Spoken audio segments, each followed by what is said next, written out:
every winter night, while the rest of the Pass the family ate potatoes, dinner in a please. warm house. Here you go, Sarah honey. slept in the Tell garage, him what you did a today. thin blanket, Tell him what you did a today. narrow cot, and the sound of her stepmother's laughter Pass coming the through the potatoes, walls. please. She was Here you go, 14 honey. years old. Tell him what you did. She did not complain. She did not beg. She opened her textbooks and she read until her fingers got too cold to turn the pages. Drop a comment and tell us where in the world you are watching from right now. And if you are not yet subscribed to Turning Point Tales, hit that subscribe button. 15 years after those cold nights in the garage, the same people who put her there would stand outside her office, asking for help.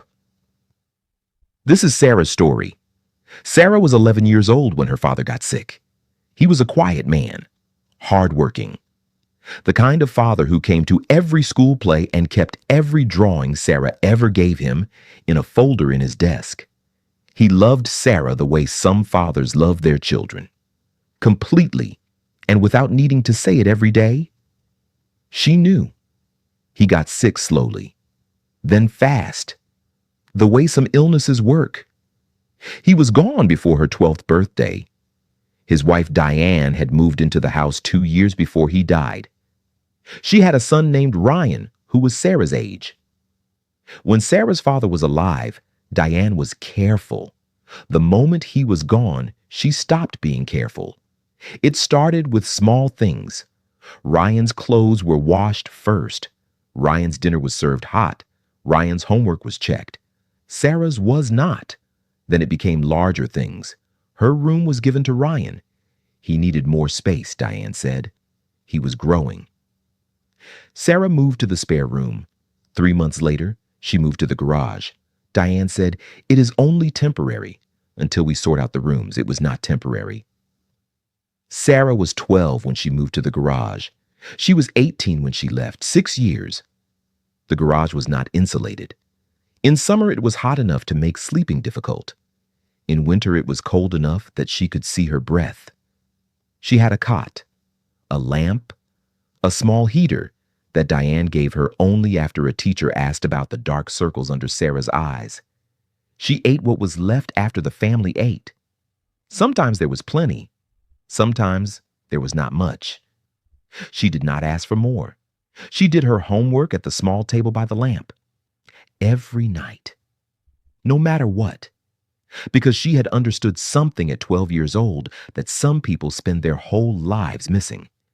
The situation she was in was not going to be her situation forever, but what she did inside it would follow her out of it. So she worked. School was its own difficulty. Her uniform was not new. Her shoes were worn at the heel. Her bag was the same one she had carried since her father died. Other children noticed. Ryan told people at school she was poor, told them she slept in a garage. He said it like it was a joke. Some of them laughed. Sarah heard. She said nothing. She went home, did her homework, went to sleep. She was not going to let their opinions take up space she needed for something else. She was 15 when Mr. Okafor noticed. He taught English. He had been watching her for 1 term. Not because she was in trouble, because she was not. She handed in work that was better than it had any right to be given how tired she looked every morning. She never asked for extensions, never had excuses, just handed things in, on time, every time. One afternoon, he kept her behind after class. He said, "Sarah, are you okay?" She said, "Yes, sir." He said, "Are you eating properly?" She said, "Yes, sir." He looked at her. He did not push. He simply reached into his bag, pulled out a new set of school supplies, pens, notebook, a pencil case. He set them on the desk in front of her. She looked at them. He said, "Take them, please." She picked them up. He said, "You are one of the most capable students I have ever taught, and I have taught for 22 years. She did not know what to say. He said, "Where you sleep does not decide where you end up." She looked at him. He said, "Your effort does. Your mind does. You do." She held the pencil case. She did not cry in his classroom. She cried later, in the garage, quietly, into the thin blanket. But they were different tears. Not the kind that come from pain, the kind that come when someone sees you for the first time in a long time. Those tears are different. They feel like something opening. Mr. Okafor helped her apply for scholarships. He wrote her reference himself, spent his own lunch breaks on it. When the letter came, a full scholarship to study medicine, Sarah read it, standing in the garage in her school uniform. She read it 3 times. Then she folded it carefully, put it in the folder with her father's drawings, the folder she had kept since he died. The morning she left for university, she came inside the house. Diane was in the kitchen. Ryan was watching television. She said, "I am leaving today." Diane said, "The scholarship one?" Sarah said, "Yes." Diane nodded, said, "Make sure you close the garage properly when you go." Sarah looked at her. She said, "I will." She picked up her bag, walked out the front door. Nobody walked her to the car. Nobody waved. She closed the garage door behind her, and she drove toward everything that came next. She did not look back. Not because she was cold, because she had already decided that what was behind her did not get to come with her. 15 years later, Dr. Sarah Williams was one of the most respected physicians in the city. She had a practice, a team she trusted, a reputation built on 15 years of showing up completely for the people who sat across from her. She thought about the garage sometimes, not with bitterness. She thought about Mr. Okafor's words, "Where you sleep does not decide where you end up." She had put that on the wall of her first office. She had it still. Then one afternoon, her receptionist said, "There is a woman in the waiting room. She does not have an appointment. She says she is your stepmother." Sarah sat at her desk for a moment. Then she said, "Send her in."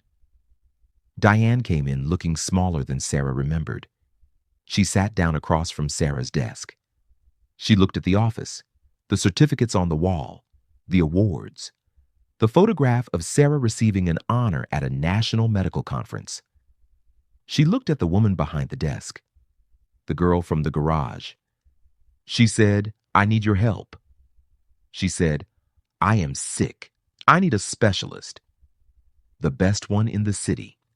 They told me it was you." She said, "Ryan has no work. The house is going. We have nothing." Sarah looked at her stepmother, the woman who gave her the garage, who gave Ryan her room, who sent her off with, "Make sure you close the garage properly." Sarah said, "I will refer you to the best specialist on my team. I will arrange everything." Diane looked at her. Sarah said, "And I will help with the house. I will speak to someone about Ryan. I will do what I can." Diane said, "Why?" Sarah said, "Because I am not you." She said it without anger, just truth. Then she said, "I forgave you years ago. I had to. Not for you, for me. Carrying it was taking up space I needed for other things." She said, "But I want you to know something." She said, "I wish you had loved me when I needed it most. Not because I needed you to survive. I survived without it."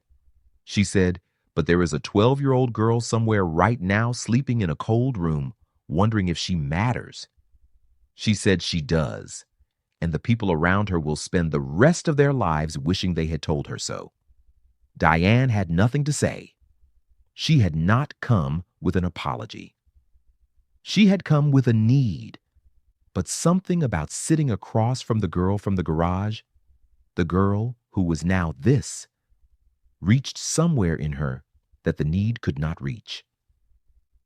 She left the office crying.